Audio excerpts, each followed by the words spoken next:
Mga kahuan, panoorin ang video na ito upang alamin ang pinaka-latest na balita tungkol sa lagay ng panahon at bagyo. Update today.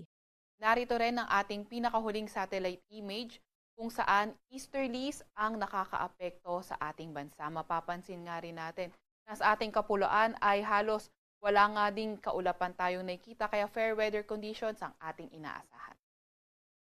Sa kasalukuyan, wala rin naman tayong minomonitor na low pressure area or bagyo sa loob or malapit sa ating Philippine Area of Responsibility. Para naman sa lagay ng panahon ngayong araw, simulan natin sa Luzon. Nakita nga rin natin kagaya ng nabanggit, fair weather condition sa buong Luzon, kabilang na ang Metro Manila, kung saan may mga tsansa lamang tayo ng mga localized thunderstorms. Para naman sa lagay ng panahon sa Visayas at Mindanao ngayong araw, kagaya nga ng nabanggit, fair weather pa rin, partly cloudy to cloudy skies at may mga tsansa ng mga localized thunderstorms.